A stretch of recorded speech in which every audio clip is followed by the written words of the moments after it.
हम भारतीय लोग हैं, भारतीय सभ्यता से जुड़ी कहानी लाओ, हमारी कला संस्कृति, हमारे गांव देश से जुड़ी कहानी लाओ, तो हम देखेंगे भाई। मैटर नहीं करता फिल्म की एडिटिंग कैसी है, टेक्निकल पार्ट कैसे है, टेक्निकल एस्पेक्ट कैसे है, वो कुछ मैटर नहीं करता। मैटर करता है तो फिल्म की कहानी जो दर्शकों को एंटरटेन कर पाए। पुष्पा भी इसका सबसे बड़ा एग्जाम्पल है। इस पिक्चर को कोई प्रचार प्रसार नहीं किया गया था। नमस्कार दोस्तों, साल 2022 सिनेमा की दृष्टि से काफी खास रहा। इस साल कुछ ऐसी फिल्म आई जिसे दर्शकों को उम्मीदें नहीं थी, फिल्म के मेकर्स को उम्मीदें नहीं थी कि यह पिक्चर इतनी चल पाएगी। लेकिन जब ये फिल्म रिलीज हुई तो इसने बॉक्स ऑफिस में इतिहास रच दिया और बड़ी बड़ी फिल्मों को पछाड़ दिया। तो आइए बातचीत करते हैं उन फिल्मों के बारे में, लेकिन उससे पहले आप हमारे यूट्यूब चैनल को सब्सक्राइब कर लीजिए। इस लिस्ट में सबसे पहला नाम आता है द कश्मीर फाइल का। जी हाँ दोस्तों, इस पिक्चर को लेकर काफी ज्यादा बवाल मचा हुआ था। इस पिक्चर के बारे में काफी कुछ कहा जा रहा था, नेगेटिव बातें भी चल रही थी, पॉजिटिव बातें भी चल रही थी। लेकिन इस पिक्चर ने दिखा दिया कि अगर आपके कंटेंट में दम है, अगर आपकी कहानी में दम है, अगर आपके डायरेक्टर का डायरेक्शन में दम है तो पिक्चर चलेगी। फिल्म की स्टार कास्ट क्या है, फिल्म के एक्टर्स क्या है, ये कोई मायने रखता। मायने रखती तो सिर्फ स्टोरी। पिक्चर का जो माउथ ऑफ वर्ड था काफी शानदार था। इसी के दम में इस पिक्चर ने इतिहास रच दिया और 16 करोड़ के बजट में बनी इस पिक्चर ने दुनिया भर से 339 करोड़ का कलेक्शन किया। जी हाँ दोस्तों, इस पिक्चर को 16 करोड़ के बजट में बनाया गया था और इस पिक्चर ने 340 करोड़ का कलेक्शन किया और इस साल की सबसे ज्यादा ऐतिहासिक फिल्म साबित हुई। जी हाँ दोस्तों, द कश्मीर फाइल में मिथुन चक्रवर्ती, अनुपम खेर जैसे स्टार दिखाई दिए थे, जिन्होंने अपने दूसरे एरा में बहुत शानदार टाइप का काम किया है। जो विवेक रंजन अग्निहोत्री का जो डायरेक्शन है काफी शानदार है। पिक्चर को देखकर आप इमोशनल हो जाओगे और इस कहानी से जुड़ जाओगे। मजा आया। इस लिस्ट में दूसरा नाम आता है तेलुगु फिल्म कार्तिकेय 2 का। Telugu film industry Indian cinema को वैश्विक लेवल पर नई पहचान दिला रही है। पहले बाहुबली, फिर आरा, अब कार्तिकेय 2 जैसी फिल्में आ रही है। मतलब बिग बजट की फिल्में हिंदी बॉक्स ऑफिस में धमाल तो मचाती ही थी, लेकिन इस साल मिनिमम बजट की तेलुगु फिल्म आई जिसने बॉक्स ऑफिस में धमाल मचा दिया। उनमें से एक फिल्म थी कार्तिकेय 2। इस पिक्चर में निखिल सिद्धार्थ, अनुपमा परमेश्वर और अनुपम खेर मुख्य भूमिका में नजर आते हैं। निखिल सिद्धार्थ को इससे पहले कोई जानता नहीं था। हिंदी बेल्ट में 90% दर्शक ऐसे हैं जो निखिल सिद्धार्थ को जानते तक नहीं थे, लेकिन कार्तिकेय 2 ने उनकी किस्मत पलट दी और यह इस साल की सबसे ज्यादा कमाई वाली फिल्म की लिस्ट में शुमार हुई। जी हाँ दोस्तों, कार्तिकेय 2 को मात्र 16 करोड़ के बजट में बनाया गया था और इस पिक्चर ने दुनिया भर से 110 करोड़ का कलेक्शन किया।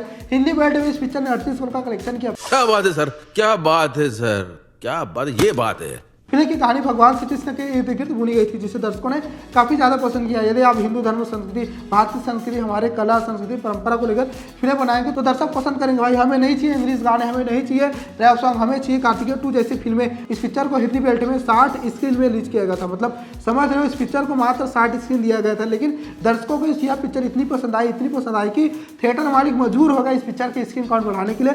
पहले 60 स्क्रीन, फिर 400 स्क्रीन, फिर 800 स्क्रीन। दूसरे हफ्ते तक आते आते इस पिक्चर को हिंदी बेल्ट में 2000 से ज्यादा स्क्रीन मिले। यही कारण रहा कि इस पिक्चर ने धमाल मचा दिया और पब्लिक का जो पावर है और कंटेंट का जो दम है कार्तिकेय 2 ने दिखा दिया। इस लिस्ट में तीसरा नाम आता है कंतारा का। कंतारा आज की डेट में साउथ सेंसेशन बन गई है। हर लोग इस पिक्चर के बारे में जान रहे हैं, इस पिक्चर की तारीफ कर रहे हैं। फिल्म का क्लाइमेक्स देखने के बाद लिटरली आप ऋषभ शेट्टी के फैन हो जाओगे और उन्हें दंडवत प्रणाम करने लगोगे। मतलब इस प्रकार का डेडिकेशन ऋषभ शेट्टी इस पिक्चर में दिखाया, जिसे देखने के बाद दर्शक उनकी फैन हो गई। इस पिक्चर को वैसे तो पैन इंडिया लेवल पर रिलीज करने को प्लानिंग नहीं था, इस पिक्चर को हिंदी में रिलीज करने की बात ही नहीं हुई थी, लेकिन पिक्चर का जो बात था काफी ज्यादा कर्नाटक में यह पिक्चर रिलीज हुई। इस पिक्चर का जो बज है वो साउथ में आ गया। मतलब साउथ में पिक्चर रिलीज हुई और धीरे धीरे इस पिक्चर की चर्चा हिंदी भाषा में होने लगी, जिसके चलते मेकर्स ने भी मौके पे चौका मारा, इस पिक्चर को तुरंत हिंदी में डब करके बिना कोई प्रचार प्रसार के साथ रिलीज कर दिया। इस पिक्चर ने इतिहास रच दिया। रिलीज होते इस पिक्चर ने हिंदी बेल्ट में 98 करोड़ का कलेक्शन किया। मतलब सम्राट पृथ्वीराज, लाल सिंह चड्ढा, रक्षाबंधन, रनवे 34, ऊंचाई, झुंड, मतलब दर्जन भर हिंदी फिल्में 98 करोड़ का कलेक्शन आज की डेट में नहीं कर पाई। लेकिन एक साउथ इंडियन फिल्में आती है हिंदी में डब होकर बिना कोई प्रचार प्रसार के साथ, जनता खुद उनका प्रचार प्रसार करती है और यह 98 करोड़ का कलेक्शन करके चली जाती है। तो यह 3 फिल्में ऐसी रही जिसने दर्शकों को यह बता दिया, फिल्म मेकर्स को यह बता दिया, आपकी फिल्म में जरूरी नहीं कि कोई बड़ा स्टार हो, सुपरस्टार हो, बड़ी बजट हो। नहीं भाई, आपकी फिल्म में सबसे ज्यादा जरूरी है फिल्म का कंटेंट और दर्शकों को कनेक्ट करने वाली कहानी। अगर आपकी फिल्म की कहानी दर्शकों को जोड़ती है, दर्शकों को इमोशनल कर देती है, दर्शकों से रिलेट करती है, तो आपकी फिल्म चलेगी भाई। उसका बजट मैटर नहीं करता, 10 लाख हो, 12 लाख हो, 1 करोड़, 2 करोड़ हो। अब लाख की बात इसलिए कर रहा हूँ क्योंकि इस साल एक और फिल्म आने वाली जिसका नाम है दमन, जिसका बजट मात्र 95 लाख है। ओडिया भाषा की यह फिल्म है जिसकी चर्चा आज विश्व भर में हो रही है। मतलब 95 लाख के बजट में ओडिया फिल्म डायरेक्टर ने दमन नाम की पिक्चर बनाई, जिसे देखने के बाद आपका सिर सकड़ा जाएगा। और आदि पुरुष और बड़े बड़े जो मेकर्स है ना 500 करोड़ की फिल्म लाएंगे, 400 करोड़ की फिल्म लाएंगे। अरे नहीं भाई, नहीं चाहिए हमको 400 करोड़, 300 करोड़, 200 करोड़, 100 करोड़ की फिल्में।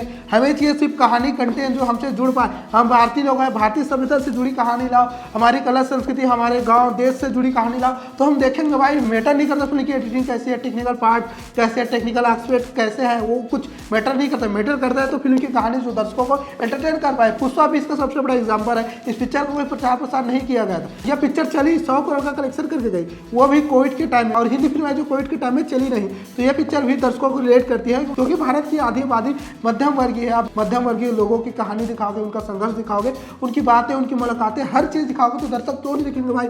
आपकी फिल्में बड़े बड़े स्टार, बड़े बड़े होटल वाले नहीं देखते, सेलिब्रिटी नहीं देखते, आपकी फिल्में हमारे जैसे मध्यम वर्गीय लोग देखते हैं। तो आप मध्यम वर्गीय कहानी लाओगे तो दर्शक पसंद करेंगे। बाकी मिलते हैं अगले वीडियो में, तब तक के लिए जय जोहार, जय छत्तीसगढ़।